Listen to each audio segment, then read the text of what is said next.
मेरे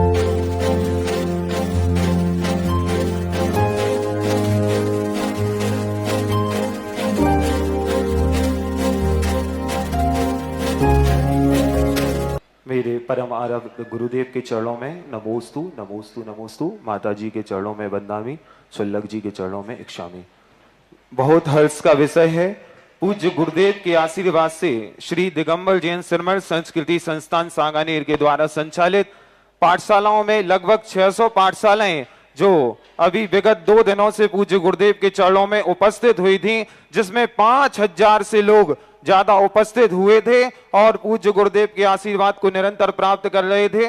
पूज्य गुरुदेव, मेरी एक जिज्ञासा है कि जो वर्तमान की शिक्षा है, उस शिक्षा को जब देखा जा रहा है तो उसमें जो नैतिक शिक्षा के पाठ्यक्रम हैं, जिसमें महापुरुषों के बारे में वर्णन रहता था, उन सभी पाठों को हटा करके ऐसी शिक्षा को लागू कर दिया गया है जो शिक्षा एक बच्चों के भविष्य के लिए विनाश की ओर जाने का भी कारण बननी है, जो जीवन से संबंधित नहीं है। उन नैतिक शिक्षा के पाठों को हटा दिया गया है, बच्चों के स्कूलों की शिक्षा को बढ़ा दिया गया है एवं 3-3 कोचिंगें जाने के कारण से बच्चों के जीवन पर धार्मिक शिक्षा का जो प्रभाव है वो नहीं पड़ पा रहा है। और जब हम लोग समाज में 10 लक्षण एवं शिविरों के लिए जाते हैं तो अध्यापकों का कहना रहता है कि बच्चों की स्कूली शिक्षा के कारण से वो पाठशाला आने में असमर्थ रहते हैं।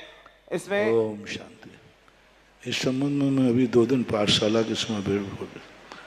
हम सरकार को जितना दोष दे रहे हैं, हम पेरेंट्स को दोष दें। पेरेंट्स खुद नहीं चाहता कि हमारा बालक नैतिक शिक्षा में अपना समय खराब करे। कोई भी चीज माता पिता नैतिक शिक्षा का होमवर्क नहीं कराते। कोई भी माता पिता अपने बच्चों को बैठकर पाठशाला का होमवर्क नहीं कराते। हम सरकार बदल रही है ये क्यों कह रहे हैं? हमारा पेरेंट्स बदल रहा है। पेरेंट्स की मांग है कि हमारे बच्चे को शिक्षा पढ़ाइए, नैतिक शिक्षा में समय खराब क्यों कराते हैं? आप पेरेंट्स से पूछिए कि नैतिक शिक्षा में कितने लोग एडमिशन लेना चाहते। एक चेक करके फार्म भरवा लीजिए, एक चेक करके फार्म भरवा लीजिए। नैतिक शिक्षा के नाम पर 10% लोग राइट करेंगे, 90% पेरेंट्स ही कहेंगे हमें नैतिक शिक्षा नहीं चाहिए, हमें शिक्षा चाहिए। 1 घंटे हमारे नैतिक शिक्षा का पीरियड की अपेक्षा 1 घंटे हमारे बच्चे के लिए साइंस का पीरियड दीजिए, विषय का दीजिए। तो ये कल्चर हमारे घर से बिगड़ रहा है, सरकार से नहीं। यदि सारे पेरेंट्स से मांग करें, लो मैं हर स्कूल में सरकार से नैतिक शिक्षा के 1 नहीं 2 पीरियड करवा दूंगा। बस एक अभियान चलाना है तुम्हें कि जितने माता पिता हैं सबको एक ही मांग करना है, हम अपने बच्चे को उसी स्कूल में भर्ती करेंगे जिसमें नैतिक शिक्षा का पीरियड होगा। जय हो। आप ये फरमान जारी कर दीजिए, सामूहिक रूप से समाज का, पूरा गांव कर दीजिए। नैतिक शिक्षा जिस स्कूल में होगी हम उसी में एडमिशन लेंगे। सारे विद्यालय सबसे पहले बोर्ड बने नैतिक शिक्षा हमारे यहाँ है। सरकार तुरंत मांग, हम मांग ही नहीं कर रहे हैं। होटल वाला कह रहा है साहब आप जैन हो, आलू प्याज नहीं खाओगे, और जैन कह रहा है हमें तो चलता है। अब होटल वाला क्या कर रहा बेचारा?